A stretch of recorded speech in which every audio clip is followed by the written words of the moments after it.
Welcome back to 504 Road Trips. In today's video, we're heading south on US-98, US-19, and State Road 55 as we leave the city limits of Chiefland and continue into unincorporated Levy County at mile 351.8.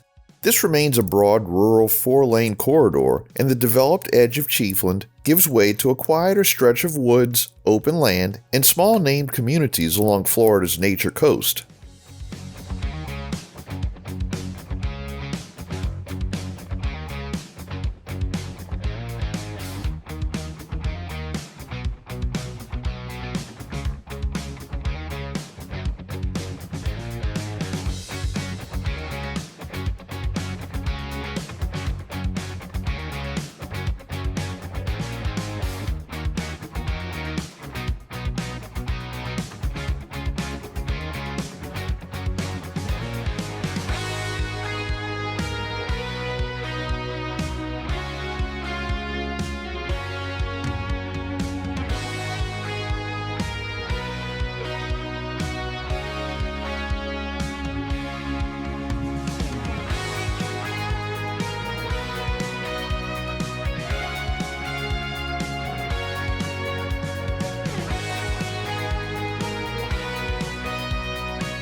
Soon we pass through Usher. This is one of those tiny Levy County localities that still shows up on maps, but on the ground it feels more like a rural place name than a real town center. There isn't much documented about Usher itself, and that matches what we see here as the highway keeps rolling south past scattered properties and long stretches of trees.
Next comes Otter Creek, where State Road 24 meets US-98 and US-19. State Road 24 heads west toward Cedar Key and east toward Bronson and Gainesville, so this is an important crossroads even though the town is small. Otter Creek began as Otter Creek Ford in 1856, later became an incorporated town, and the Census Bureau's latest 5-year ACS estimate puts its population at about 142. In the 1930s and 1940s, it was one of Levy County's larger communities during the timber era, while today it's more of a quiet stop for travelers, campers, and people heading towards Cedar Key.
A few miles farther south, we pass through Gulf Hammock at County Road 326. This community dates back to 1846 and once grew into a lumber company town with about 1,500 residents in 1929. A railroad locomotive on display here is a reminder of that logging past. In Florida, a hammock is a slightly higher, tree-covered patch of hardwood forest rising above wetter ground, and that name fits this landscape well. Today, Gulf Hammock is better known as a gateway to outdoor places like Waukesasa Bay Preserve State Park, the Gulf Hammock Wildlife Management Area, and nearby Goethe State Forest.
Here, the road stays quiet and rural, with long straight 4-lane sections, a broad median, and very little development as we continue through unincorporated Levy County. This part of the nature coast still feels remote, with forests, wetlands, and protected lands shaping the drive more than towns do. We conclude today's video at mile 376.5 in a broad right-hand curve where US-98 meets County Road 336 as well as State Road 121. Thanks for watching. If you like this video, please give us a thumbs up, post a comment below, subscribe, share and follow us on social media, and join us for our next 504 road trip.